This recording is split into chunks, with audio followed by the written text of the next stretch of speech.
J'espère que vous allez bien. Est-ce que vous avez déjà des questions sur les TD de la semaine dernière? Le TD, pardon, pas les. Donc tout était clair. Ouais, j'ai juste une question sur ce qu'on va faire aujourd'hui. Enfin, c'est quoi les exos qu'on va faire? Ok, les exos. Enfin, plutôt le nombre d'exos qu'on va faire plutôt, désolé. Ok, pas de problème. Les exos, c'est le 2-1, le 1, 2, 3. Et si on a le temps, on peut commencer le 4. Voilà. D'accord, ok. C'est bon. J'ai reçu quelques préparations. N'hésitez pas, c'est très bien. Si vous n'avez pas le temps de tout faire, il n'y a pas de problème, mais au moins regardez déjà de recevoir des préparations. C'est super. Ok. On va commencer. D'autres questions? Pas de questions? Non. Bon, hop. Alors. Vous voyez l'écran? Oui. Ok.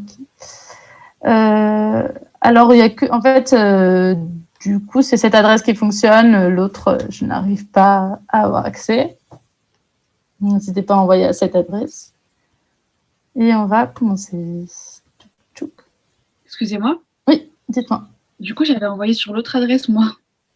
Ah, renvoyez-moi sur cette adresse-là. D'accord. Pardon. Non, mais c'est une catastrophe avec des adresses. D'accord. Merci. Pas de problème. Est-ce que c'est bon, tout le monde a noté l'adresse? On va dire que oui. Alors, on va s'intéresser à la demande de travail d'une entreprise représentative. On va regarder sa fonction de production, ce que c'est que la productivité marginale, les propriétés de la productivité marginale. Et après, on va travailler sur un cas précis. Ma première question, c'est qu'est-ce qu'une entreprise représentative, s'il vous plaît?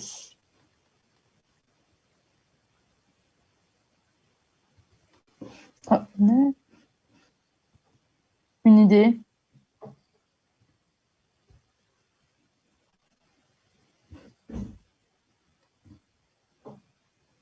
Personne? D'accord. Alors, on va parler d'une entreprise représentative. Quand on considère que sa fonction de production va représenter toutes les autres entreprises. On s'intéresse à seulement cette entreprise en se disant que toutes les autres entreprises vont avoir le même comportement. La fonction de production va être la même, l'équation de maximisation de son profit va être la même, trop petits points. Du coup, cette entreprise représentative, elle représente l'ensemble des entreprises, le comportement de l'ensemble des entreprises. Pourquoi est-ce que c'est passé quand... Alors, quelqu'un peut me dire c'est quoi la forme de la fonction de production? C'est une hyperbole. Une hyperbole, c'est-à-dire? C'est-à-dire qu'elle monte et au bout d'un moment, elle va redescendre. Ok. Alors, d'abord, quand je vous... J'ai peut-être pas été clair, mais c'est ça, c'est les propriétés. Ah, ok, la forme dans le sens... Okay. Okay. Du coup, YT, c'est la production. Ça va être fonction de NT, l'emploi, et KT, le capital. OK? Et la fonction est croissante et concave. Peut-être que c'était la notion d'hyperbole, mais du coup, on dit plutôt en économie qu'elle est croissante et concave, c'est-à-dire que on augmente la quantité plus on augmente la quantité de travailleurs, moins l'apport de ces travailleurs va être importante, à capital fixe. D'accord? Du coup, les propriétés, elles sont là. C'est-à-dire, si on augmente d'une unité, si on augmente d'une unité, par exemple, on ajoute un travailleur, alors la production, elle va augmenter. D'accord? Et de même avec le capital, si on augmente d'une unité le capital, alors la production va augmenter. Mais c'est concave. C'est-à-dire qu'à partir d'un moment, si à capital fixe, imaginons, il y a 4 machines, si on augmente de plus en plus les travailleurs, leur productivité, elle va être de moins en moins importante. Ce qu'ils vont apporter à l'entreprise va être de moins en moins important. C'est pour ça qu'on dit que la fonction, elle est croissante et concave. D'accord? Est-ce que vous avez compris pourquoi déjà les propriétés de la fonction de production? Oui. Oui? Super. Attendez, j'ai juste quelqu'un à ajouter qui a un problème de connexion. J'arrive. Pardon, aujourd'hui, c'est catastrophique. Hop, hop. J'arrive.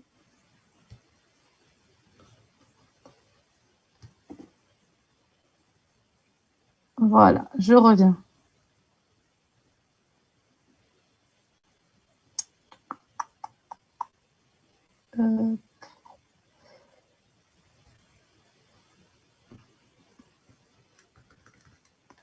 La productivité marginale, qu'est-ce que c'est?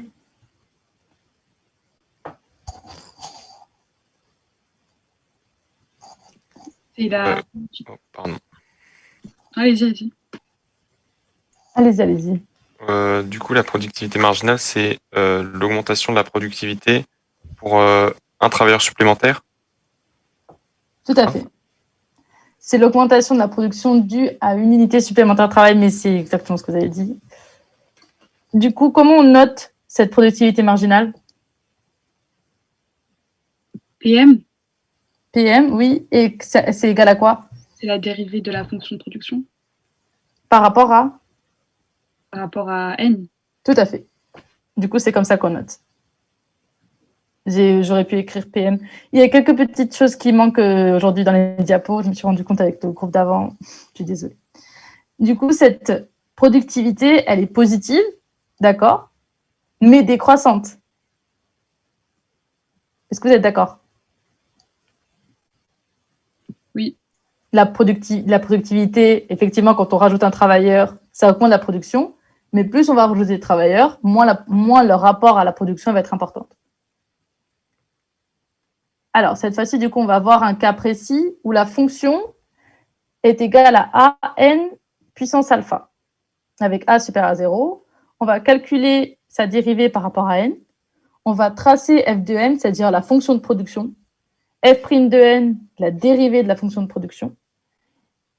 Avec 3 cas, alpha est égal à 1, alpha est supérieur à 1 et alpha est compris entre 0 et 1. Du coup, déjà, quelqu'un peut me dire à quoi est égale la dérivée f' de n? Juste, madame, là, j'ai pas compris, c'était égal à quoi A? C'est juste un entier? Ah, je ne sais pas si vous le j'ai pas vu toute la fin de votre cours, mais A, ici, ça va être juste égal à un entier, mais souvent on considère que c'est l'innovation. Vous voyez? L'innovation? Oui. L'innovation, si A augmente, alors Est-ce que vous avez vu les fonctions comme Douglas ou pas du tout? On a vu pour ceux qui ont fait économie au semestre 1, mais du coup, pas forcément tout le monde. Ok, bon, bah, disons, ici, on va juste considérer, c'est plus simple, j'imagine, pour tout le monde, on va considérer que A, c'est juste un entier. D'accord? D'accord, ok. Alors, pardon, oh, c'est pas ça. Du coup, c'est à quoi est égale la dérivée? AA, La dérivée, autre chose? Il manque quelques petits paramètres. Du coup, c'est alpha A fois n puissance alpha moins 1. Exactement. Et si alpha est égal à 1, Fn, c'est égal à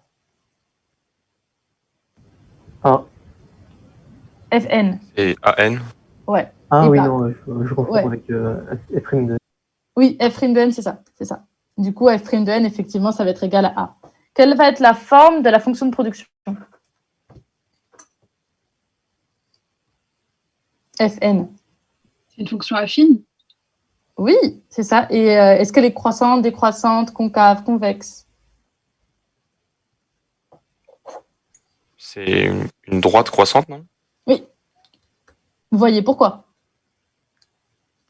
Parce que F' de n est supérieur à 0. Du coup, d'après certaines propriétés que j'ai déjà oubliées, vu que A est positif, du coup, on va dire que sa primitive est croissante. Ouais. À un certain intervalle, du coup. Ouais, c'est ça. Effectivement, comme la dérivée est supérieure à 0, Du coup, la fonction est croissante.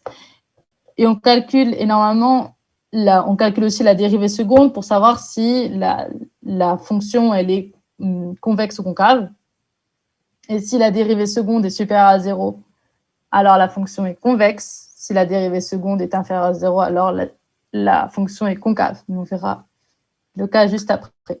Du coup, f' de n, comme vous avez vu, c'est comme c'est une constante. A est une constante est supérieure à 0. On a une droite, d'accord, qui est horizontale. Est-ce que le cas 1 est compris?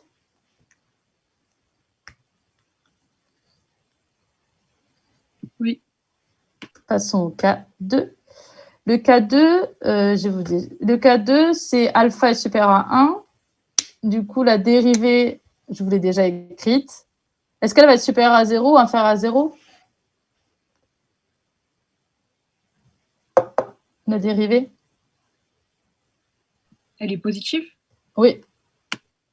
Est-ce que la fonction de production elle va être croissante, convexe, concave? Elle est croissante? Non. Alors, on va voir. Effectivement, elle est convexe. Vous voyez pourquoi? Alpha est supérieur à 1. Du coup, cette forme-là, enfin, ce produit-là, pardon, alpha fois alpha moins 1 va être supérieur à 0. F' de n, effectivement, est supérieur à 0. Du coup, on a une fonction qui est croissante et convexe. D'accord? On calcule la dérivée première, on calcule la dérivée seconde. Et comme ça, on arrive à trouver la forme de la fonction de production Fn, qui est croissante et convexe. Et f' de n, du coup, c'est quoi sa forme?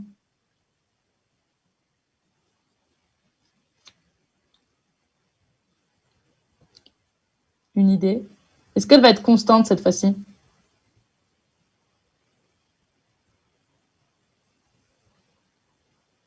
Bah, pourquoi elle sera pas constante là? Enfin, je pense qu'elle est constante. Alors là, Je c'est... pense qu'elle devrait être une droite, du coup. D'accord, une droite Une droite. Après, je sais plus comment ça s'appelle. croissante ou décroissante? Croissante, du coup. Croissante, pourquoi? Puisque du coup, sa dérivée, elle est supérieure à 0. Donc, du coup, elle est positive. Et du coup, ça veut dire qu'elle est croissante. Exactement. Par contre, j'ai oublié comment ça disait une droite qui passait par, du coup, l'origine du repère, je crois. Je crois que Je suis c'est pas sûr. je crois que c'est Parce que du coup, affine. si... Non. Dites-moi, pardon. affine ou... Je sais plus. Je sais plus. Mais là, bon, ce qu'il faut retenir surtout, c'est les croissantes, décroissantes. J'avoue, j'ai pas revu toutes mes bases de mathématiques. J'aurais eu. Mais on a juste une fonction croissante. Est-ce qu'on est d'accord sur ça? Si on s'occupe, par exemple, que de cette fonction, pour savoir si cette fonction elle est croissante ou décroissante, on va regarder sa dérivée. Et on sait que la dérivée, on a calculé la dérivée, elle est convexe. Elle est supérieure à 0. Du coup, elle va être croissante. Est-ce que vous avez compris?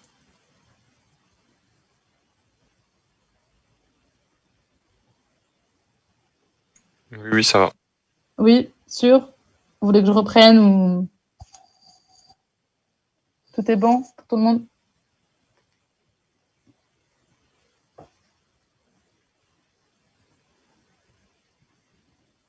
Ok. On va dire que c'est bon. Le troisième cas, c'est 0 inférieur à alpha inférieur à 1. Quelle va être la forme de la fonction Fn, la fonction de production?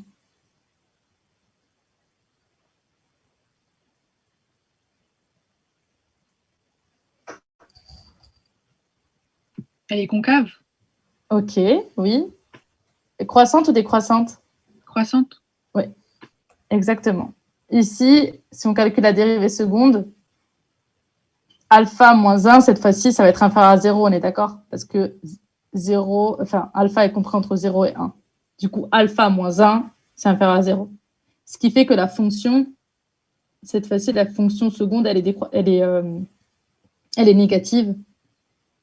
Du coup, f de n est croissante et concave. Comme ça. Vous avez compris? Oui. Et quelle va être la forme de la fonction dérivée, f' de n? Elle est décroissante? Exactement. Est-ce que tout le monde a compris ces 3 cas?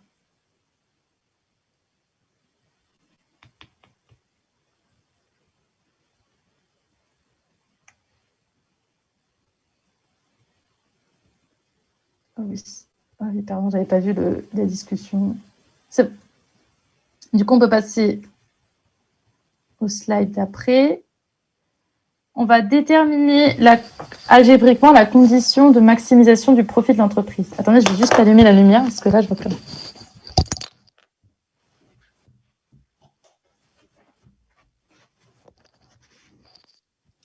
Pardon. Du coup, quelqu'un peut me dire comment on écrit le profit? Madame? Oui. Juste, il y avait une question dans une dernière question dans le 1B. Quand concluez-vous, je crois? Du coup, c'est que la fonction de production de l'entreprise. Ah, pardon. Oui, oui. Quand concluez-vous? Du coup, quelle est la fonction qu'on va prendre en compte? Quelle forme, nous, on va utiliser? C'est le 3e cas? Oui. Vous savez pourquoi? Non? Quelqu'un peut me dire pourquoi? Parce que c'est le seul cas où la fonction, la productivité marginale, elle est décroissante. Exactement. C'est ça. C'est OK? Oui, merci. Alors, comment on écrit du coup le profit d'une entreprise?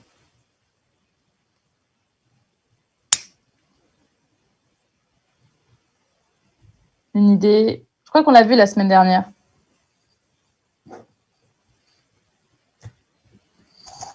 Dérivée de la fonction de profit égale à 0, oui. Ça, c'est quand on va du coup maximiser notre profit. Mais d'abord, je veux savoir quelle est l'équation du profit de l'entreprise.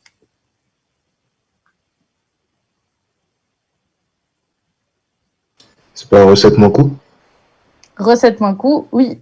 Et les recettes, comment on écrit les recettes? P fois Q, enfin production fois la quantité. Yes. Et le coût? Les capitaux fois le prix des capitaux. Et là, comme c'est le travail, comme il n'y a que N comme facteur de production. Le nombre alors? C'est grand N, je crois. Oui, c'est ça. Et qu'est-ce qui manque? N fois Fois le salaire. Voilà. L'équation de profit de l'entreprise, c'est effectivement, comme a dit votre camarade, PY moins WN. Y, c'est la production, d'accord? C'est la production de l'entreprise. P, c'est le prix d'une unité de la production, PY. Ça, c'est les recettes. W, c'est le salaire. Et N, c'est le nombre de travailleurs. On remplace, parce qu'on sait que notre production n est égale à cette fonction de production Kn moins WN. On remplace encore avec notre forme de fonction de production AN puissance alpha moins WN. Et pour maximiser le profit, on fait quoi? C'est W ou grand W? Ah oui, c'est vrai. Là, c'est un grand W. On utilise effectivement le petit W, mais moi, je vais toujours utiliser je vais toujours utiliser le petit W, je vais toujours utiliser W sur P pour pas qu'il y ait de confusion. Parce que le petit W, du coup, c'est le salaire réel et le grand W, c'est le salaire nominal. D'accord? Du coup, on sait que pour maximiser le profit, on doit faire quoi?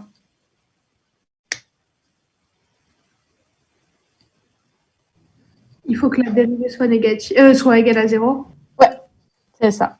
On dérive par rapport à n. C'est la condition de premier ordre. D'accord? Et c'est la dérivée de pi sur la dérivée de n.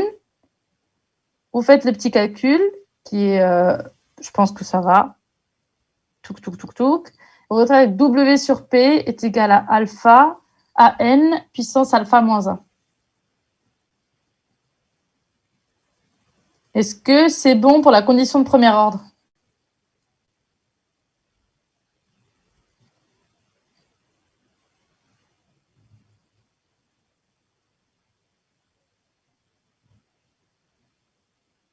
Oui. Ouais, ok, très bien. Donc, on va passer à la question D. Expliquez la décision d'embaucher de l'entreprise en vous aidant d'un graphique. Qu'est-ce que c'est la décision d'embaucher de l'entreprise?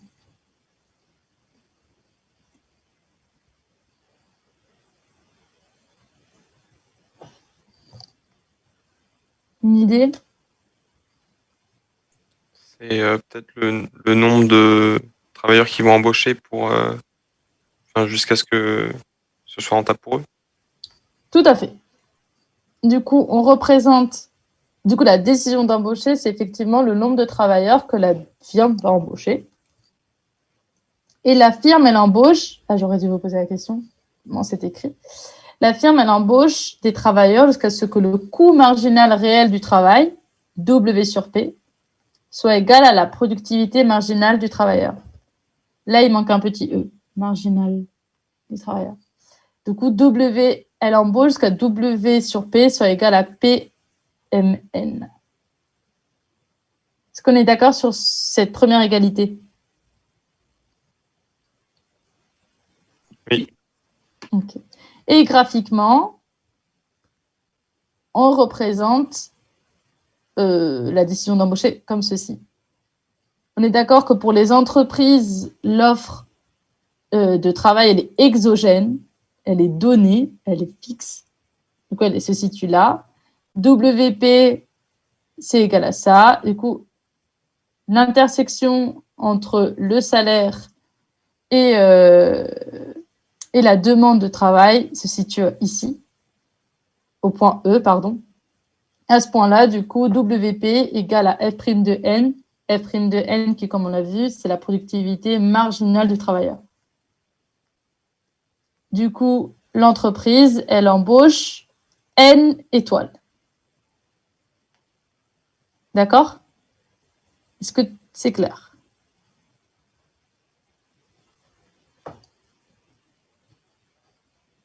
Oui. Super. Alors, offre, dans quel cas est-on? Oui, donc là, on est bien d'accord, on est dans le cas 3 qu'on a vu, du coup, le dernier cas, alpha est supérieur à 0, mais inférieur à 1. Ok. Alors, quel conseil donnerez-vous au patron de l'entreprise lorsque la productivité marginale est supérieure au salaire réel? Il continue d'embaucher tant que le travailleur lui rapporte plus qu'il coûte. Exactement. Bah, je l'ai mis en gros. Du coup, si la productivité marginale du travailleur est supérieure au salaire réel, le patron, il fait des profits en embauchant les travailleurs. Car ce que lui rapporte, c'est la productivité marginale, est supérieure à ce qui lui coûte. Ce qui lui coûte, c'est le salaire réel, W sur P. Du coup, il a tout intérêt à embaucher davantage pour maximiser son profit. D'accord?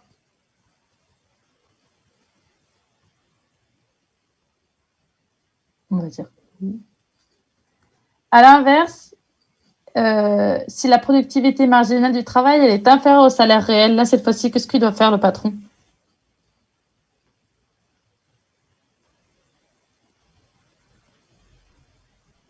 Du coup, il faut qu'il licencie des gens pour réussir à être, à retrouver l'égalité, que la productivité marginale soit égale au salaire réel. Oui, c'est ça. Il doit licencier. Est-ce qu'on est d'accord jusqu'ici? Oui, oui. Alors, du coup, est-ce que pour maximiser son profit, l'entrepreneur a intérêt à proposer un salaire réel supérieur, égal ou inférieur au salaire en vigueur sur le marché du travail?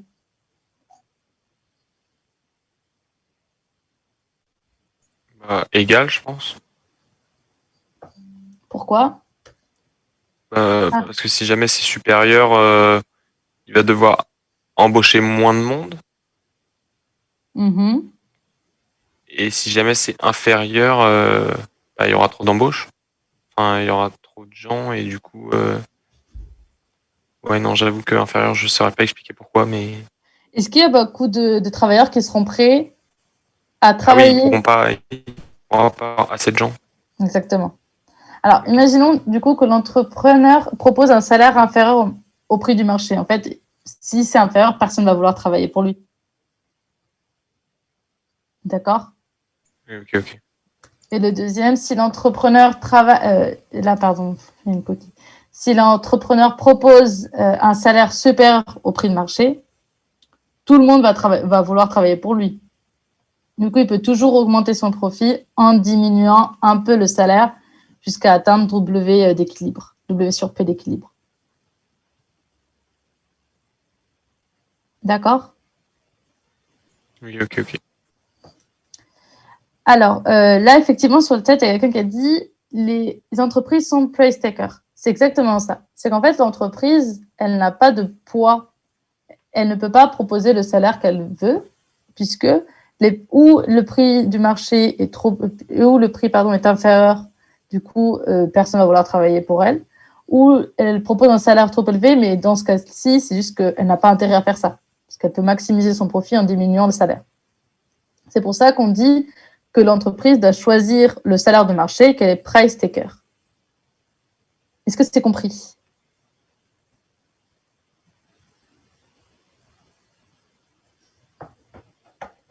Oui. Ok.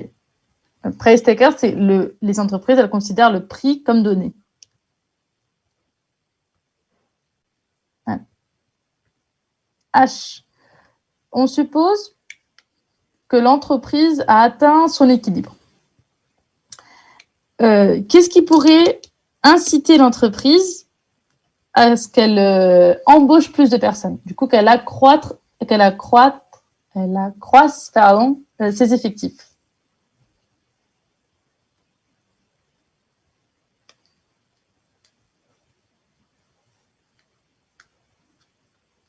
Est-ce que quelqu'un voit? Le salaire d'équilibre augmente? Le salaire d'équilibre augmente. Effectivement. Enfin, pardon. Si le salaire augmente, est-ce que l'entreprise, elle va vraiment avoir intérêt à augmenter le nombre de travailleurs qu'elle embauche? C'est plutôt s'il baisse, non? Oui, c'est ça. Vous voyez pourquoi? Attends. Ah, bon, c'est pas grave. Vous voyez sur le graphique, là, si W sur P diminue, d'accord, on se retrouve ici, on est d'accord que l'entreprise, elle a tout intérêt à embaucher plus de personnes. L'entreprise, elle a intérêt à ce que le salaire soit le plus faible possible.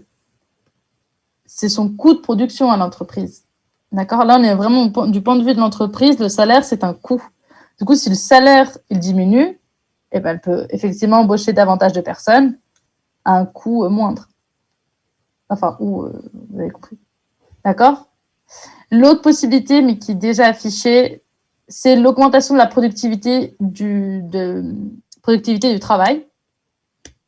Est-ce que vous voyez pourquoi?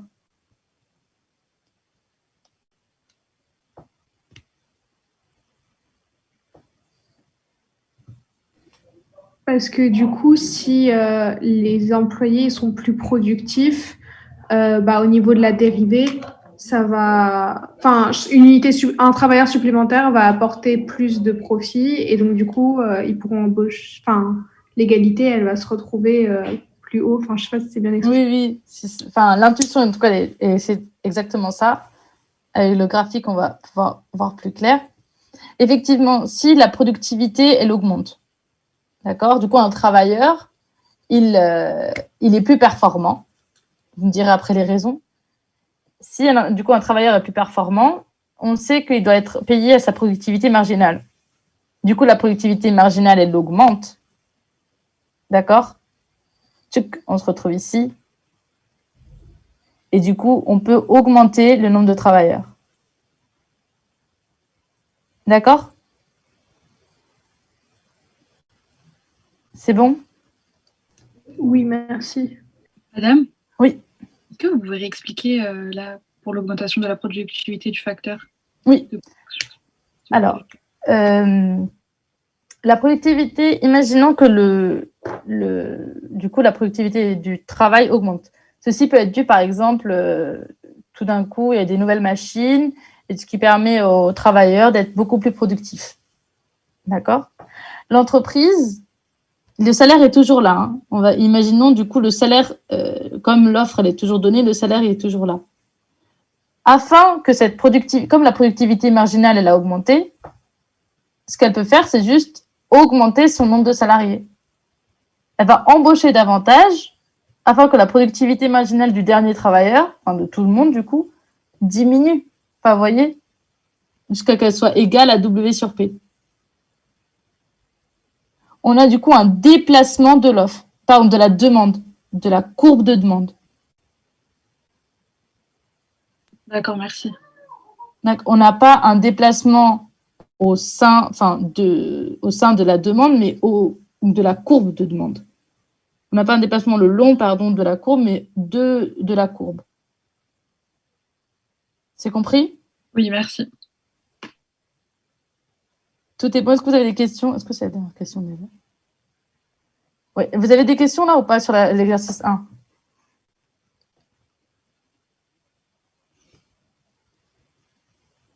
Non? Tout est clair? Limpide? Enfin, j'imagine que c'est pas limpide.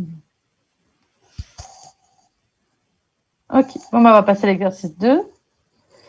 Alors, c'est un cas assez simple. Qu'est-ce que j'ai fait?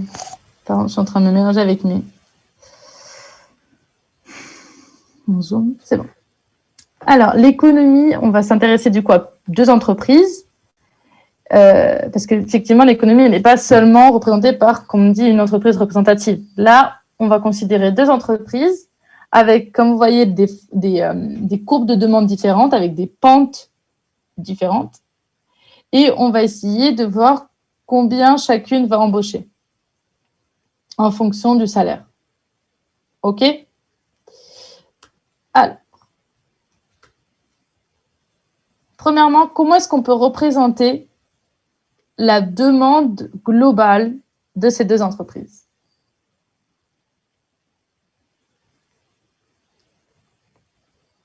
Une idée?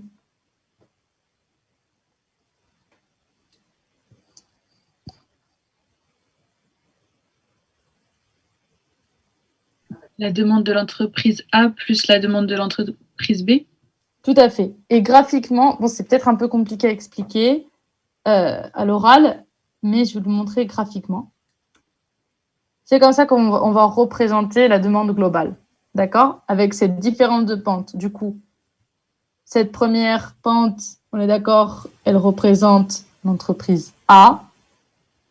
Cette deuxième pente, du coup moins pentue, du coup cette deuxième droite, elle représente l'entreprise B. Si on se situe ici, d'accord, on est combien l'emploi il est à quel niveau? Si on se situe ici. Est-ce que l'entreprise B, elle va employer des personnes? Je ne sais pas si je suis claire. Peut-être pas. Du coup, non, du coup, elle est à 0, du coup, non? C'est ça? L'entreprise B? Oui. Oui, c'est ça. L'entreprise B, parce que le salaire est trop élevé. On est d'accord? Vous pouvez réexpliquer, s'il vous plaît? Je n'ai pas très bien compris, là. Ok. Qu'est-ce que vous avez compris? Comment combiner 2 fonctions? Que vous avez posé. Ok. Sur le point. Ok, d'accord. Alors, si on est ici, on va dire juste au-dessus du point. Alors, on voit qu'on ne croise pas la courbe de demande de la firme B, qui est celle-ci. D'accord?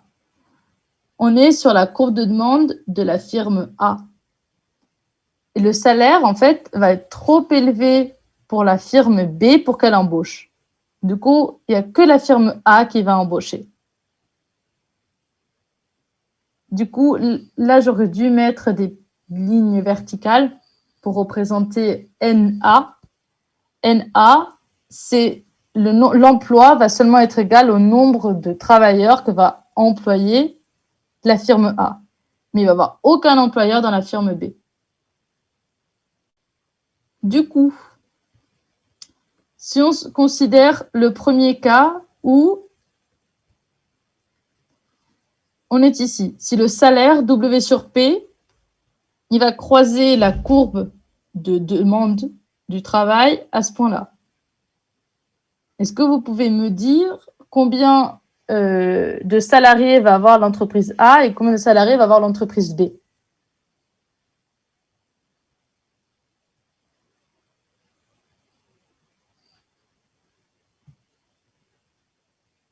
En fait, madame, ce que j'arrive pas bien à comprendre, c'est la première partie de la coupe, c'est censé représenter l'entreprise A. Oui. Mais je sais pas si on continue après le point, du coup, l'entreprise A, elle continue d'embaucher ou c'est la fin? Je vois, c'est une question très intéressante. Effectivement, là, si on se place ici, on est d'accord qu'à ce point-là, en fait, l'entreprise, là, c'est le WP, c'est comme si c'était égal à 0, quoi. Le salaire, pour elle, à ce prix-là, elle est prête à embaucher tout le monde. NA, d'accord? NAD. Oui. Elle peut pas aller au-delà de NAD. Oui. Voyez? Du coup, c'est pour ça qu'à ce point-là, c'est comme si là, j'aurais dû mettre des NAD. NAD, si on est là, l'entreprise A, elle va seulement embaucher NAD, son maximum, d'accord? Ok. Et là, à partir de ce point-là, c'est pas économiquement très juste de dire ça, mais l'entreprise B va prendre la relève, d'accord, pour embaucher le reste. Est-ce que Ok. Ouais, j'ai compris. C'est bon? Ouais. Tout le monde a compris du coup que à ce salaire-là, WP, l'entreprise A, elle embauche NAD, ici, et l'entreprise B va embaucher le reste, ce qui reste de... Parce qu'elle, elle est prête à embaucher à ce salaire-là. Mais elle ne va pas embaucher tous. D'accord? Elle va pas embaucher la totalité NB. Est-ce que c'est clair? Parce que avec NA, NB sans d'écriture, c'est peut-être difficile à suivre.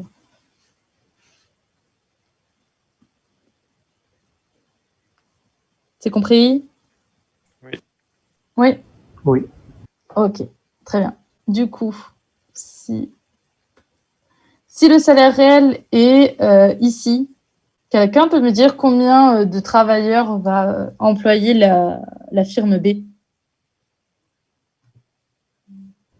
Du coup, elle embauche personne parce que, si on regarde sa courbe, on voit que le salaire est trop élevé pour qu'elle embauche.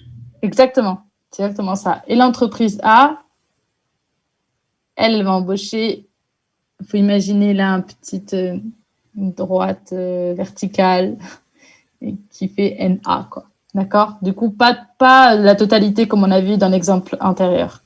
D'accord? Là, il y avait de la totalité et là, un peu moins. Est-ce que c'est compris?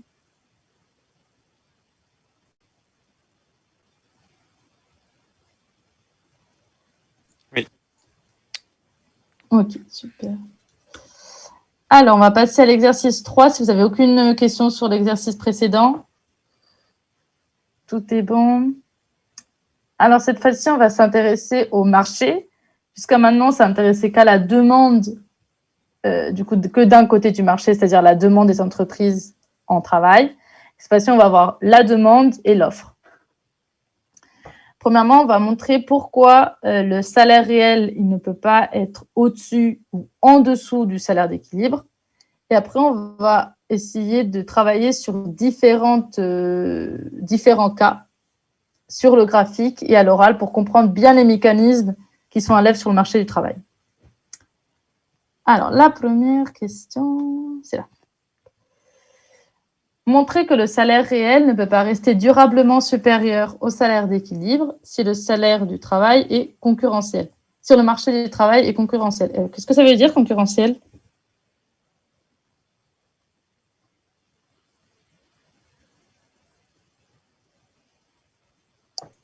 C'est-à-dire qu'il y a plusieurs entreprises qui proposent des salaires différents? Différents? Oui. Non. Égaux? Alors, à l'équilibre, normalement, toutes les entreprises le salaire est donné en fait pour les entreprises. Ah oui, ok. Dans un marché du travail concurrentiel, c'est-à-dire que il y a beaucoup de demandes, beaucoup d'offres, du coup beaucoup d'entreprises, beaucoup de personnes prêtes à travailler, ce qui fait que les travailleurs comme les firmes, elles considèrent le salaire comme donné. Ils sont praise taker. Mon anglais est superbe. C'est ça qu'on considère un marché concurrentiel. La concurrence, ça va se faire sur les prix, ici sur le salaire. Du coup, imaginons que le salaire, cette courbe rouge, cette droite rouge représente le salaire réel, d'accord? On imagine qu'il est supérieur au salaire d'équilibre qui est au point E, WP, PE. W sur P, PE. Qu'est-ce qui va se passer dans ce cas-là?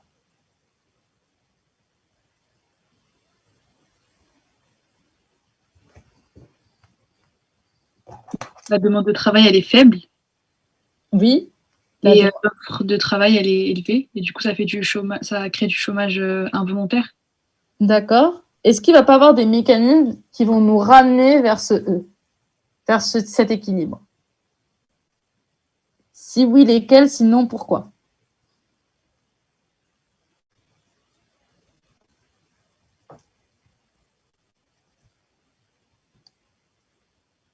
Une idée? C'est pas la concurrence entre les salariés qui va faire que du coup les entreprises elles vont réaliser qu'elles peuvent diminuer le salaire et embaucher plus de personnes. C'est ça. Effectivement. En fait, du coup, dans ce cas-là, je vais vous mettre les textes, comme ça va être plus simple. Dans ce cadre-là, le salaire est au-dessus du coût du salaire d'équilibre et l'offre de travail, elle va augmenter. C'est-à-dire, effectivement, plus de personnes vont être prêtes à travailler. Si on augmente le salaire, plus de personnes vont vouloir travailler, mais la demande, elle diminue. Pour les entreprises, ce salaire est trop élevé, du coup, on n'est pas prêt à embaucher autant de personnes. D'accord? Les entreprises, elles voient bien qu'il y a beaucoup de personnes qui sont prêtes à travailler. Et les travailleurs, ils peuvent proposer un salaire un peu moins élevé. D'accord? Comme ça, l'entreprise va l'embaucher. C'est pas, là, on est en équilibre statique. Du coup, tous ces mécanismes-là se font instantanément, mais l'idée est là, quoi.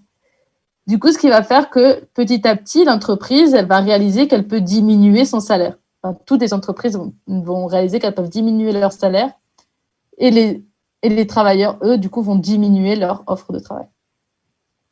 C'est pour ça qu'on va se retrouver à E. On va avoir une convergence vers le salaire d'équilibre W sur P. Est-ce que vous avez compris ou vous voulez que je réexplique?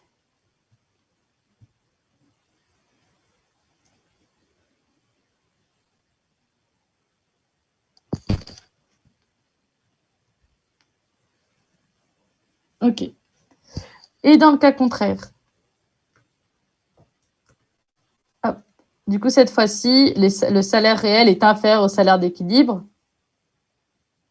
La courbe rouge. On voit bien que la demande, elle est supérieure à l'offre. Effectivement, toutes les entreprises, elles sont prêtes à employer beaucoup plus de personnes. Le salaire n'est pas très élevé. Elles peuvent augmenter l'emploi. Mais l'offre, les salaires sont trop peu élevés pour les travailleurs. Parce qu'on arrive du coup à un déséquilibre sur le marché du travail. Du coup, l'offre de travail elle est trop faible. Les salaires vont augmenter jusqu'à ce qu'ils atteignent le prix d'équilibre. C'est pour ça que le salaire réel ne peut pas durablement être supérieur ou inférieur au salaire d'équilibre. Est-ce que c'est compris? Oui. Ok. 3C. Alors, dans ce cas-là, on va voir plusieurs cas. On va essayer de comprendre quels sont les mécanismes qui sont à l'œuvre, graphiquement et aussi conceptuellement.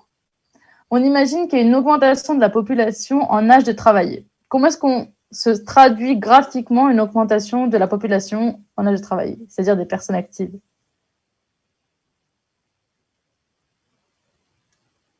une augmentation de l'offre de travail. Ouais. Est-ce que c'est un déplacement le long de la courbe ou un déplacement de la courbe? Il y a la courbe qui se déplace. Pourquoi? Pourquoi c'est pas le long de la courbe?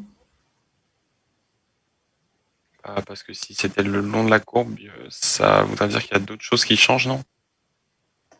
Faudrait... non, je sais pas. En fait, le long de la courbe, ça veut dire ceci représente la quantité à n donné, hein, la quantité d'offres possibles à salaire donné. C'est-à-dire, à ce salaire-là, il y a tant de personnes. À ce salaire-là, il y a tant de personnes qui souhaitent travailler. À ce salaire. Du coup, représente la quantité offerte. Mais si on a si on a une augmentation de la population en âge de travailler, on va avoir un changement dans les déterminants de l'offre, de la courbe de l'offre. D'accord? Du coup, ceci s'est traduit par une courbe, je ne sais pas si vous arrivez, oui, c'est ça, par cette droite rouge-là, qui va être du coup parallèle à celle d'avant, et va représenter l'augmentation de la population en âge de travailler. OK? Du coup, si l'offre de travail augmente,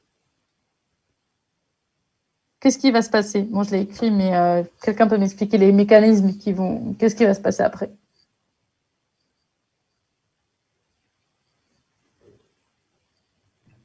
C'est pas que du coup, il va y avoir plus de personnes qui vont vouloir travailler, et donc du coup, par conséquent, c'est comme un peu à la question d'avant. Les gens, ils sont prêts à accepter un salaire plus faible pour pouvoir travailler au lieu de rester inactifs. Tout à fait. Du coup, le salaire, il va diminuer, comme vous m'avez expliqué. Le salaire réel, on va avoir une diminution de salaire réel. Or, on sait que les entreprises, si le salaire il augmente, si le salaire il diminue, elles vont employer plus de personnes. Et du coup, on va avoir une augmentation de la production. Est-ce que vous avez compris? Je recommence. Donc, on a une augmentation de la population en âge de travailler, ce qui se traduit par un déplacement de la courbe de l'offre. Du coup, ce qui se traduit aussi, par une concurrence plus importante au sein des travailleurs. Ça conduit à une diminution du salaire réel. On est là. Si le salaire diminue pour la demande, c'est positif. Les entreprises, effectivement, elles sont prêtes à embaucher plus de personnes. N va augmenter. Or, on sait que si les nombres de travailleurs augmentent, la production augmente. C'est ce qu'on avait vu au tout début. La dérivée de F par rapport à N est supérieure à 0. D'où cette augmentation de la production. Est-ce que quelqu'un a bien compris? J'espère que quelqu'un a des questions. Est-ce que vous avez tous compris les mécanismes qui se mettent à l'œuvre lorsque la population elle augmente?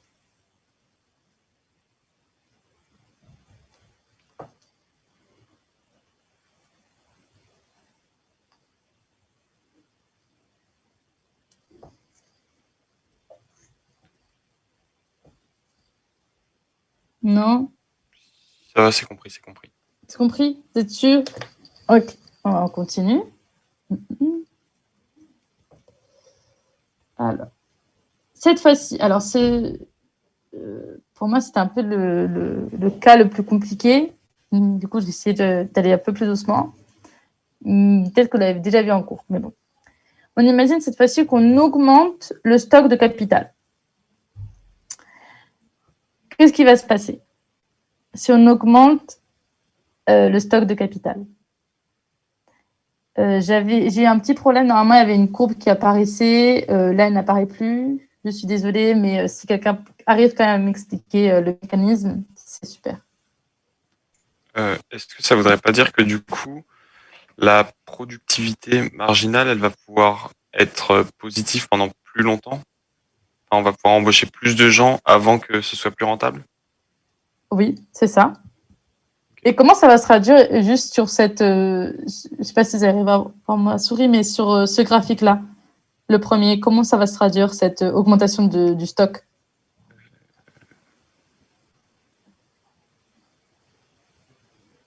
Bah, du coup, ça va être la même courbe, mais elle va croître plus vite. Ouais. Alors, en fait, ça va faire un peu comme ça. Là, j'espère que vous regardez bien l'écran parce que là, normalement, une courbe qui apparaît qui est comme ça. Du coup, vous voyez, en augmentant le stock, la courbe, elle va se décaler vers la gauche. Ce qui fait que cette pente-là, du coup, qui représente la dérivée de la production par rapport au nombre de travailleurs, elle va être plus pentue. D'accord?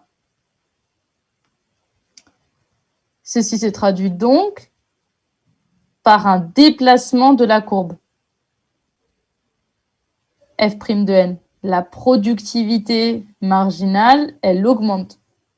C'est ce qu'on avait dit tout à l'heure, il ne peut y avoir de changement de déplacement de courbe, que si on touche aux déterminants de cette courbe-là.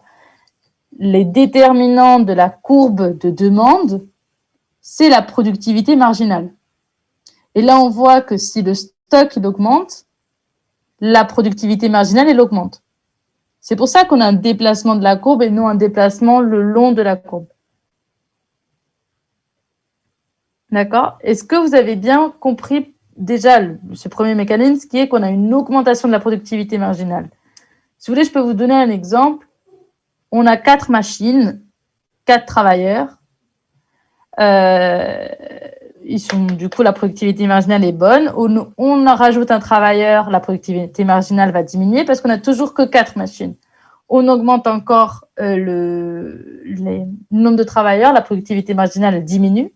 Mais cette fois-ci, imaginons qu'on met encore une autre machine. On rajoute une machine. Du coup, on augmente le stock du capital. On est d'accord que la productivité marginale, du coup, elle va augmenter. OK? Ok. C'est clair? C'est déjà ce changement? Du coup, on a une augmentation du stock de capital. Ce qui signifie qu'on a un nombre de machines qui a augmenté. Ça va augmenter la production. La fonction de production, elle est plus pentue. C'est ce qu'on a vu ici. La productivité marginale, elle augmente. La courbe de demande de travail se déplace vers le haut. Le salaire, il augmente. Et l'emploi aussi, puisqu'on sait qu'un déplacement de la courbe de demande sur le marché du travail, on voit ce que ça fait. Ça va changer le salaire qui va augmenter et l'emploi qui va augmenter aussi. Le salaire d'équilibre et l'emploi d'équilibre vont se déplacer, vont augmenter. Est-ce que c'est compris?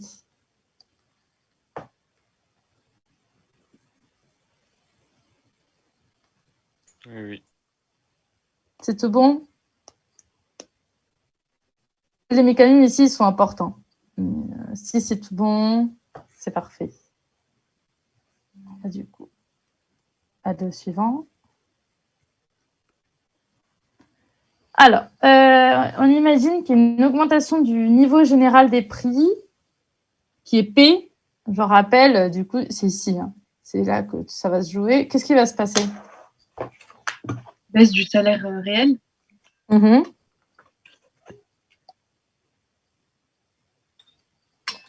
Autre chose?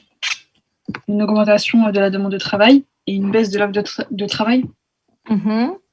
Et qu'est-ce qui se passe quand on est en déséquilibre? Qu'est-ce que nous disent les classiques? Il y a des mécanismes qui vont repousser jusqu'à un équilibre, qui vont faire qu'il y a des choses qui vont changer jusqu'à retrouver un équilibre. Un équilibre ou l'équilibre? L'équilibre. L'équilibre E? Oui. Tout à fait. Du coup, je reprends. Peut-être qu'on ne sait jamais. On imagine il y a une augmentation de P. Du coup, une diminution du salaire réel. Là, normalement, il devait avoir une droite qui n'a pas apparu. Je ne sais pas pourquoi. C'est pas grave. Du coup, une diminution du salaire. Les entreprises voudraient embaucher plus. Mais l'offre, par contre, elle a diminué. À ce salaire-là, il n'y a pas autant de personnes qui sont prêtes à travailler. Ce qui fait que les entreprises, pour embaucher autant qu'avant, elles sont obligées d'augmenter W, le salaire nominal. D'accord? Elles augmentent W dans les mêmes proportions que l'augmentation de P. Et ce qui fait qu'on se retrouve à E. En fait, l'augmentation du niveau général de prix n'a rien fait. En termes réels, il n'y a pas plus d'emplois et le salaire n'a pas augmenté. Il n'y a pas plus de production, rien n'a changé. Est-ce que c'est clair? Là, le prix, c'est le prix de quoi? Quand on parle du niveau général de prix, c'est P. Il faut imaginer que l'ensemble des biens augmente dans les mêmes proportions. Ou la moyenne des biens augmente de P. Du coup, P, c'est le prix des biens. Oui. C'est le niveau, ici. Vous avez vu, je ne sais pas si vous avez vu au tout début que la fonction de l'équation du profit de l'entreprise représentative était PY. Et PY, c'était la production. Là, c'est pareil. Quand on parle du niveau général des prix, c'est ce P qu'on utilise pour l'équation de profit. C'est le prix de la production. Là, on réfléchit vraiment à un niveau très agrégé. D'accord. C'est clair? Okay. C'est plus clair? Ouais, c'est clair, ouais, c'est. Ok. Est-ce que vous avez des questions? Est-ce que vous voulez que je revienne sur un mécanisme? Est-ce que vous avez bien compris pourquoi l'augmentation de P n'a aucun impact?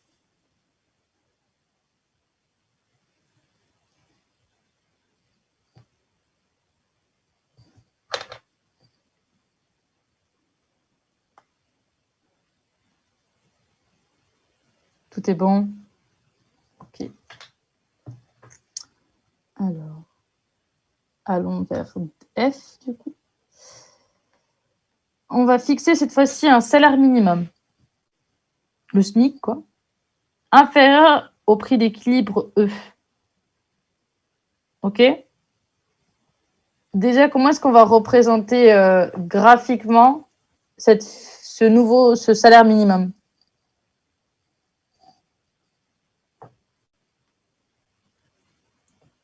C'est pas une droite? Ouais. Elle va être en dessous, au-dessus, elle va être où? Du coup, on a dit que c'était inférieur au prix d'équilibre, au salaire d'équilibre. Ok, c'est ça. Est-ce qu'on est d'accord que la droite, elle est comme ça? OK? Oui. On imagine un salaire inférieur à ce salaire, minimum inférieur à ce salaire d'équilibre. Qu'est-ce qu'il va se passer? Quels sont les mécanismes là? Est-ce qu'on va converger vers l'équilibre? Est-ce qu'il va y avoir un nouvel équilibre? Est-ce qu'il va y avoir Qu'est-ce qui va se passer?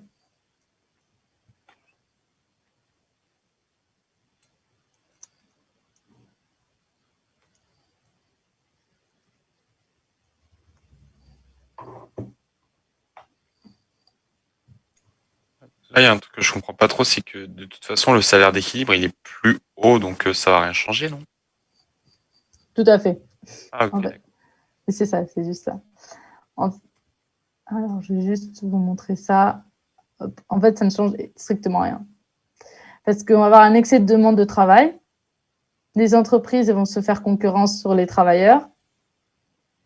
On va augmenter le salaire et on va avoir encore une convergence vers l'équilibre. D'accord? En gros, si un salaire minimum, aucun travailleur ne va finalement... Si un salaire minimum qui est inférieur au salaire d'équilibre, aucun travailleur ne va être payé au SMIC finalement. Ils vont tous être payés au salaire réel d'équilibre. Le SMIC ne sert à rien dans ce cadre-là. Alors pourquoi, en fait, dans certains pays, il y a un salaire minimum?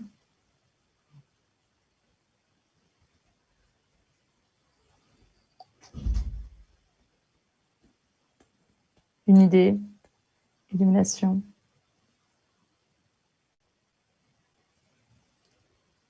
Parce qu'il n'y a pas forcément de concurrence. C'est-à-dire? Même si le prix il est bas, vu qu'il n'y a pas de concurrence, les entreprises ne vont pas augmenter le salaire. Enfin, non. Ça, je m'embrouille. alors ça peut être une explication. Mais là, vous vous situez dans un modèle qui n'est plus de concurrence parfaite. Moi, je pose la question encore dans un cadre de concurrence parfaite, dans un modèle classique, de firme représentative, d'offre de demande magnifique, qui est croissante, une demande qui diminue, qui est décroissante. C'est dans ce cadre-là que je pose la question. Peut-être si le salaire d'équilibre, il était trop bas de base. Oui, mais s'il est trop bas, c'est le salaire d'équilibre, alors pourquoi on mettrait un SMIC? Peut-être pour qu'il augmente. Non, je sais pas. En fait, l'idée, ce que je voulais vous dire, c'est que selon les classiques, si un SMIC, il ne peut pas être inférieur au salaire d'équilibre. OK? Parce que du coup, si un SMIC, c'est des travailleurs qui sont payés au SMIC, ça veut dire que le SMIC, il est supérieur au salaire d'équilibre. D'accord? Est-ce que vous voyez où je voulais en venir? Vous pouvez réexpliquer juste ça? OK. Là, si on a un SMIC qui est inférieur au salaire d'équilibre, on voit qu'en fait, aucun travailleur ne va être payé à ce salaire minimum. D'accord? Tous les travailleurs vont être payés à W sur P, E, qui est le salaire d'équilibre. Pourtant, il y a des pays où les travailleurs sont payés au salaire d'équilibre, au salaire au minimum. Ça veut bien dire que ce salaire minimum n'est pas inférieur à eux, mais supérieur. C'est clair? Ah d'accord, oui c'est bon, c'est clair. Et madame, oui. Mais ça, on ne le dit pas quand on n'est pas dans un modèle de concurrence parfaite. Enfin, les classiques, ils expliquent. Enfin, ils disent pas que ce salaire, on le met parce qu'on n'est pas en concurrence parfaite et donc, du coup, on ne se ramène pas au prix d'équilibre tout seul. C'est-à-dire? C'est-à-dire que, pour moi, quand on est dans un modèle de concurrence parfaite, on va forcément converger vers le prix d'équilibre. Alors que la mise en place d'un salaire minimum, c'est si justement le marché, il n'arrive pas à se réguler lui-même parce que c'est pas en concurrence parfaite. Ok, là je vois ce que vous voulez dire. Là, on est dans un autre cadre. Là, on imagine, là, vous partez du cas où on est dans un marché non concurrentiel. Là, on réfléchit à l'instauration d'un SMIC dans le cas où tout va bien. Vous voyez, dans le cas où il y a une concurrence pure et parfaite entre l'offre et la demande. Et dans ce cas-là, les classiques, ce qu'ils vont dire, c'est que ce SMIC-là, il est inutile et va engendrer du chômage involontaire. Vous m'avez parlé de pourquoi on instaurerait un SMIC. Et on instaurerait un SMIC parce qu'effectivement, on a des rigidités structurelles sur le marché du travail. Là, on prend la chose inverse, c'est-à-dire on part de l'hypothèse qu'on est en marché concurrentiel parfait. D'accord? Et qu'il existe un salaire d'équilibre. Est-ce que c'est clair? Oui, je vois. Vous voyez? Peut-être qu'avec la slide suivante, voilà, ça c'est le salaire. Imaginons, on fixe un salaire minimum supérieur au salaire d'équilibre, alors qu'on est dans un marché concurrentiel. Qu'est-ce qui va se passer dans ce cadre-là? C'est-à-dire, aucune entreprise n'a le droit de payer en dessous du SMIC. Qu'est-ce qui va se passer? Du coup, on a du chômage involontaire. Pourquoi? Comment se traduit un chômage involontaire? C'est parce que l'offre de travail, elle est supérieure à la demande de travail. Et donc, du coup, les entreprises, elles vont embaucher moins de personnes. Et il y a des gens qui voudraient travailler, mais qui trouvent pas de travail. Exactement. C'est très bien. C'est ça. On va avoir un excès d'offres de travail. Les entreprises n'embauchent pas toutes les personnes qui sont prêtes à travailler à ce salaire. À ce salaire-là, ce salaire minimum, il y a toutes ces personnes qui sont prêtes à travailler. Par contre, les entreprises, elles, ne sont pas prêtes à embaucher autant de personnes. Qu'est-ce qui va se passer? On va avoir du chômage involontaire. J'aurais dû mettre des accolades. En fait, je vois que ce n'est pas assez clair. Du coup, le chômage involontaire, vous voyez où est-ce qu'il va se situer? C'est-à-dire que toutes ces personnes-là, elles étaient prêtes à travailler.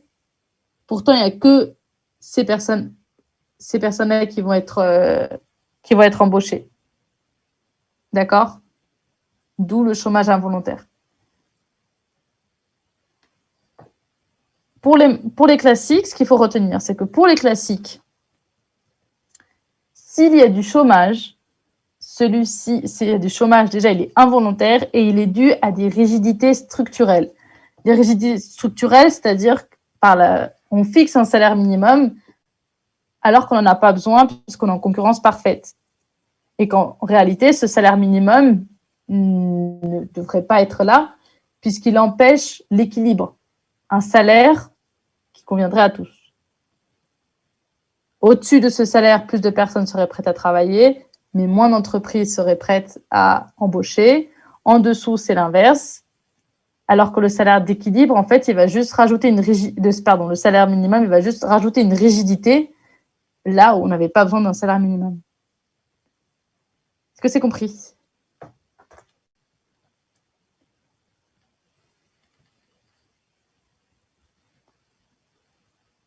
N'hésitez pas, je peux réexpliquer si ce n'est pas clair avec d'autres termes.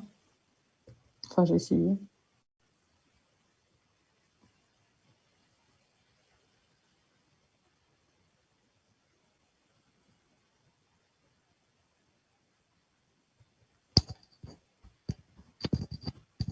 Tout est clair?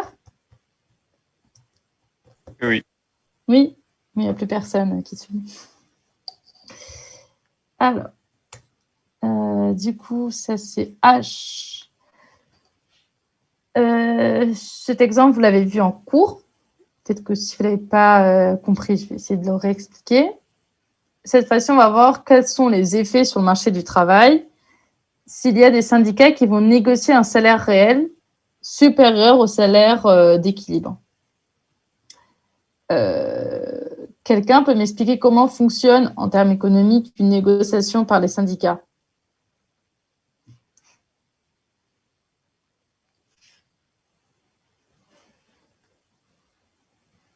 Une idée, un semblant d'idée. Les syndicats, ils vont pas proposer des prix pour que tout le monde soit d'accord, enfin des prix supérieurs, jusqu'à ce que tout le monde soit d'accord. C'est-à-dire? Proposer des prix, et s'ils sont pas d'accord, ajuster en fonction des besoins de chacun. Ok. En fait, on considère du coup que les syndicats ils vont s'occuper que d'une partie de l'offre. Ok?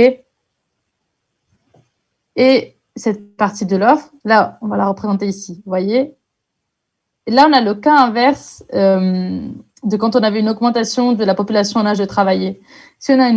Si les syndicats ils s'occupent que d'une partie de l'offre, alors c'est comme si on avait une diminution de la population en âge de travailler.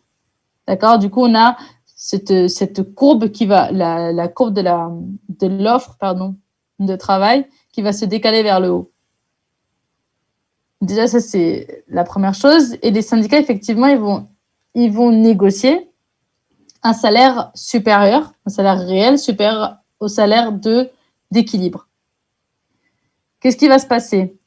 C'est qu'on va avoir du coup un salaire supérieur, un salaire d'équilibre, mais aussi, de ce fait, un emploi inférieur à l'emploi d'équilibre, NPE. À ce salaire-là, il y a NA personnes qui seraient prêtes à travailler. Mais pourtant, NDA personnes sont employées. Du coup, on a du chômage involontaire. Est-ce que c'est compris? Vous voulez que je reprenne? Est-ce que vous pouvez expliquer la négociation pour les syndicats, s'il vous plaît? Oui, bien sûr. Alors, les syndicats, ce qu'ils font, c'est qu'ils prennent en compte qu'une fraction de l'offre, qu'une partie de l'offre de travail, d'accord? Est-ce que vous avez compris pourquoi on décale la courbe d'offre? Non, j'ai pas compris justement ça. Ok. Est-ce que vous aviez compris le cas où on augmentait la population en âge de travailler? Oui. Bah là, c'est pareil. Cette fois-ci, en fait, on considère l'inverse, c'est que les syndicats, c'est comme s'ils diminuaient la population en âge de travailler. En fait, parce qu'en ne prenant en compte qu'une partie des travailleurs, ils ne prennent en compte qu'une partie des travailleurs des syndicats. D'accord? Et ben, du coup, il va y avoir du coup un déplacement de la courbe d'offre. C'est le cas inverse de l'augmentation de la population en âge de travailler. Cette fois-ci, c'est comme si les syndicats, en ne prenant en compte qu'une partie de l'offre, automatiquement, le salaire va augmenter. Enfin, ils vont négocier un salaire supérieur. Donc, par exemple, s'il y a 1000 travailleurs, les syndicats, ils vont comptabiliser que 100 travailleurs. Ils vont prendre en compte que 100 travailleurs, c'est ça? En fait, les syndicats, quand vous êtes syndiqué, et pas tout le monde est syndiqué. C'est pour ça qu'on dit que les syndicats vont prendre en compte qu'une fraction de l'offre de travail. Et ces syndiqués-là, ils ont cette courbe d'offre. Vous voyez? Les syndicats, ils ne vont négocier que pour une partie de l'offre de travail. Ah, d'accord. Merci. C'est compris? Oui, c'est bon. Et en fait, dans beaucoup de cas, les décisions qui sont prises par les syndicats, ils vont s'appliquer au reste de la population. Du coup, ce qui fait que cette fraction d'offre qui n'est considérée, les syndicats ils prennent en compte qu'une fraction de l'offre. Ok?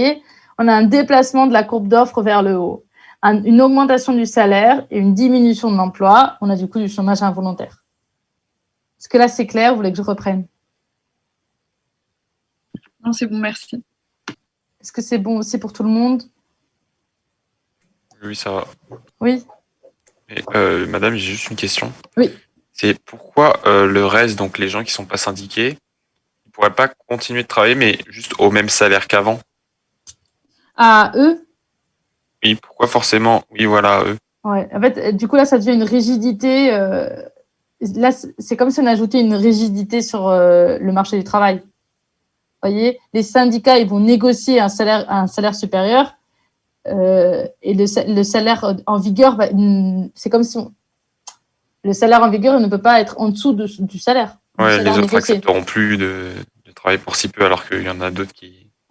Ouais. Après, là, on est... je crois que quand même, Olivier, là, il ne cesse de vous le répéter, on est quand même dans un cadre très, très, très simplifié. Oui. Avec une entreprise représentative, une offre de travail représentative, effectivement, c'est beaucoup, beaucoup plus complexe que ce que nous proposent des classiques. Ouais. Et on va le voir petit à petit. Mais est-ce que c'est compris déjà ce modèle? Oui, ok, ça va. Oui. Alors, est-ce qu'il est quelle heure? 48. Est-ce que vous avez des questions sur l'exercice 1, 2 ou 3? Vous voulez que je revienne sur un point ou quelque chose en particulier? Voilà, parce qu'on s'est arrêté là avec l'autre groupe. J'aurais bien aimé aller plus loin, mais si vous avez des questions, n'hésitez pas. J'ai une question sur l'énoncé de l'exercice 2.3. Oui, alors... Vous l'avez... Je ne sais pas si vous avez l'énoncé. Oui, il faut juste que je le retrouve. Là, dites-moi. Juste avant la question C. Partant de l'équilibre, nous pouvons pas montrer comment varie le salaire réel, l'emploi et l'offre globale dans lesquels on va citer ce mécanisme. Ok, dis-moi. Quand ils disent l'emploi global, c'est la demande de travail. Le salaire réel, l'emploi et l'offre. Non, ils demandent comment varie l'emploi N. L'emploi N. Sinon, vous devez expliquer comment va varier le salaire, l'emploi N. Attendez, peut-être qu'avec un graphique. N, l'emploi N et le salaire. On a vu que parfois il diminuait, parfois il augmentait. D'accord. Et l'offre globale, c'est l'offre de travail. L'offre globale, c'est l'offre de travail. D'accord, merci. Est-ce que c'est bon? Oui, c'est bon, merci. Est-ce qu'il y a des choses où tout est clair? Est-ce que vous pouvez remettre les diapos de l'exercice 1, s'il vous plaît? Enfin, les 2 premiers. Yes, yes. Attendez. Non, c'est pas la question de la fin.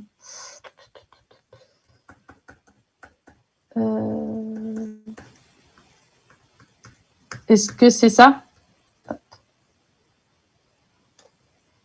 Oui, c'est ça, oui. Ok. Est-ce que vous avez une question ou tout est bon sur ce diapo? Non, c'était juste pour prendre en photo, parce que j'avais pas... C'était juste pour prendre en photo. Ok, pas de problème. Je fais aussi... Et l'autre aussi, c'est ça? Vous voulez que je passe au prochain diapo? Oui, s'il vous plaît aussi. Alors, hop, c'est le cas 1. Voilà. Je crois que, bon, il est 51. On va peut-être... Est-ce que quelqu'un a préparé les questions 2-4? Les questions de l'exercice 2-4? Non, oui. Non, j'imagine que non. En tout cas, j'étais pas allé jusque-là. Ok, d'accord. Bon, bah, je pense que c'est peut-être pas la peine. J'ai peur de prendre du retard après sur des exercices qui sont plus longs. Attendez, je vais regarder. C'est quoi l'exercice 4?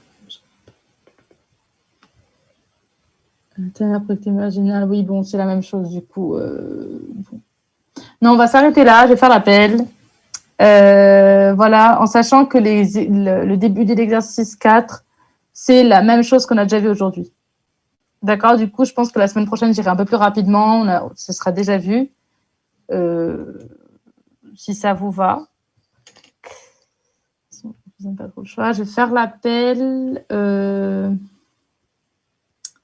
Est-ce que vous pouvez me mettre, je pense que ça va être plus simple sur la discussion si vous êtes là avec un oui. Et comme ça, après, je ferai que ça va aller plus vite qu'à chaque fois vous demandez. Yes, waouh, fantastique. Okay. Voilà, et ok, maintenant, ok.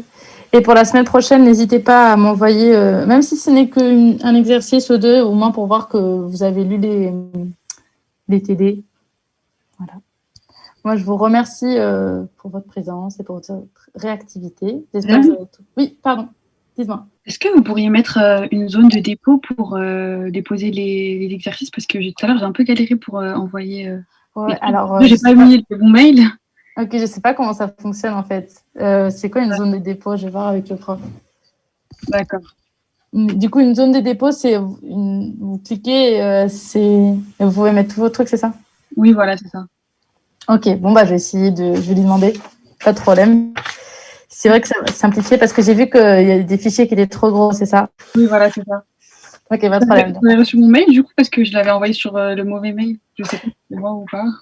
Je crois que j'ai reçu. En fait, je sais pas. J'ai l'impression que je reçois que sur les mails des cartes et quelques mails. Je sais pas ce qui se passe en fait. Voilà. Je n'arrive pas à comprendre. J'ai demandé. Mais les mails de Descartes, ça fonctionne. L'autre, du coup, c'est l'Université de Paris, 1 sur 2. Voilà. Je sais pas. Voilà. Bon, bah, si vous avez tous dit que vous étiez... Vous avez une autre question ou c'est bon? Oui, madame. En fait, c'est juste pour savoir, quand on fait les exos, quand est-ce qu'on sait où est-ce qu'on s'arrête? Parce que du coup, moi, les exos d'aujourd'hui, je les ai faits, mais ceux d'après, je ne savais pas s'il fallait les faire ou pas. Mais en fait, normalement, c'est ce qu'il m'avait expliqué Olivier Alain, c'est vous arrêtez le cours, il s'arrête normalement juste avant les exercices. Du coup, vous faites les exercices juste après. Vous voyez, après, il y a de nouveau du cours. Vous comprenez? Ok, je vois, j'avais pas pensé à ça. Ok, merci. Du coup, là, cette fois-ci, je sais pas si... bon, j'espère que vous participez, vous suivez le cours. Mais normalement, là, du coup, on s'est arrêté... Là, vous êtes arrêté où? Vous avez fait récapitulatif du marché du travail et l'offre globale? On va dire que oui.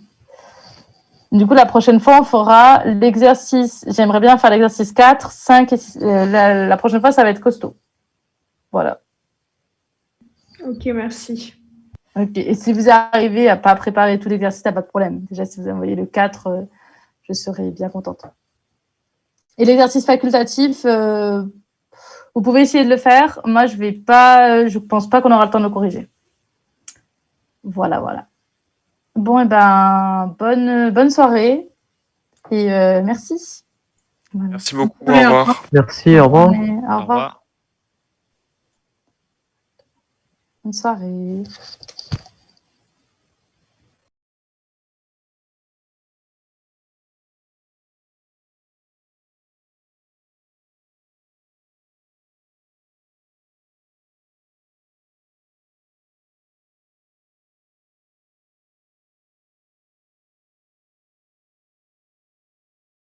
Oui, vous avez une question, pardon? Dites-moi. Moi, comme je viens après, vous pouvez l'expliquer. Oui, Oui, c'est pour la 1B, s'il vous plaît. oui, je vous l'explique. C'est la 1B? Oui, c'est ça. Alors, du coup, dans cet exercice, ce qu'on voulait, c'était représenter la fonction de production et la fonction dérivée en fonction du paramètre alpha. D'accord? On a vu dans... Oui, la dérivée, j'ai trouvé ça, mais après, c'est pour les courbes. Ok. Là, par exemple, dans le cas 1, alpha est égal à 1, vous êtes d'accord que f de n, ça va être égal à an. Vous avez juste à mettre 1 et vous trouvez fn est égal à an. Est-ce que c'est bon? D'accord, oui. Et la dérivée de f de n, ça va être égal à a. Ok, oui. Ça, c'est bon? Oui, là, c'est bon, oui. Ok. Vous savez que f de n est croissant. On sait que une fonction est croissante ou décroissante en fonction de la dérivée. Oui. Attendez.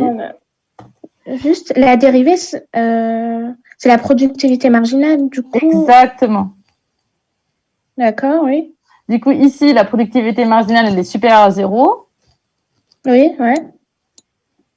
Du coup, on a une fonction qui est croissante. Ah oui, d'accord, oui, ok, oui. Et là, on demandait aussi de représenter la productivité marginale, comme vous avez dit, f' de n, et on sait que c'est égal à a. A, c'est une constante. A ne dépend pas de n. D'accord, oui. Du coup, on va avoir une courbe constante comme ça, horizontale. D'accord? Elle est la même si n varie. Attendez, vous pouvez réexpliquer pourquoi elle est constante? Oui. F' de n, c'est égal à a. D'accord, oui. On est d'accord que si n change, ça n'a pas d'impact sur f' de n. Oui, ouais. Vous voyez, c'est toujours a. C'est pour ça Ah, que d'accord, ok. là, il y a Ok. un a, là. Vous voyez, là, il y a un a. Bon, la prochaine fois, D'accord, ok. en fait, je pense que la prochaine fois, je vais prendre une tablette pour bien vous expliquer. OK? Ok. D'où cette constante.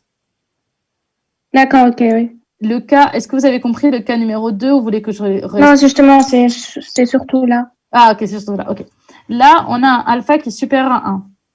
D'accord, oui. D'accord? Si on calcule la dérivée, normalement, vous trouvez ça. Oui. Est-ce que vous êtes d'accord que ça, c'est supérieur à 0? Oui. Oui? Oui, oui. Du coup, si c'est Oui, supérieur parce à que 0, alpha est supérieur à 0. à 1. À Oui, 1. voilà, pardon, oui. OK. Du coup, on a bien une fonction croissante. Ça, on est d'accord. Oui. Et après, pour savoir, est-ce que vous savez que on doit calculer la dérivée seconde? La dérivée seconde, c'est si la dérivée seconde, elle est supérieure à 0, alors la fonction est convexe. Ah oui, oui, ça. Oui, d'accord. Si la dérivée seconde, elle est inférieure à 0, alors la fonction est concave. D'accord. Donc, concave, c'est. Concave, c'est ce. Enfin, ah, voilà, comme ça, ok. C'est comme D'accord, ça. ok. OK. Du coup, dans ce cas-là, comme on a alpha qui est supérieur à 1, on est d'accord que alpha moins 1, ça va être supérieur à 0. Vous voyez? Oui, oui. Du coup, f' de n va être supérieur à 0. Ah oui, d'accord, oui. Du coup, on a une fonction convexe qui fait comme ça. Vous voyez, la fonction de production, elle est croissante et convexe. Ok. Et f' de n, vous comprenez pourquoi cette fois-ci, elle est croissante? Attendez. Oui, parce que alpha est supérieur à 1. Oui, tout à fait. Du coup, là, comme alpha est supérieur à 1, et c'est surtout que n, cette fois-ci, la fonction de la f' de n, pardon, va dépendre de n, cette fois-ci. Et Oui, si n d'accord. augmente, la productivité marginale, elle va augmenter. Oui, OK? d'accord, oui. Et le dernier cas, c'est concave. Parce qu'on va se retrouver avec la dérivée seconde, alpha moins 1 Négatif. est négatif. D'accord, ok. Est-ce que c'est clair? Oui, là, c'est bon. Ok. Ok. Bah, merci beaucoup. Est-ce que je vais trop vite? C'est peut-être ça, non? Non, non, c'est parce qu'en fait, moi, pour OTD1, j'ai eu un problème de connexion. Et là, comme je suis venue après, bah, je n'avais pas suivi pour les 2 premières questions. Ok, ok, super. Sinon, n'hésitez pas à me poser des questions sur mail ou voilà. Et si c'est pas assez clair, parce que, en fait, on n'a pas le retour des élèves, du coup, c'est vrai que c'est un peu compliqué. Oui, ouais. D'accord. Bah, merci beaucoup. Pas de problème. Bonne Pareil. soirée. Bonne soirée. Bonne soirée.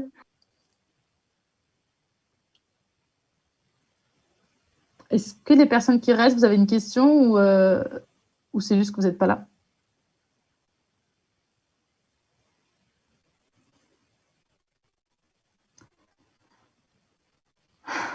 Ok.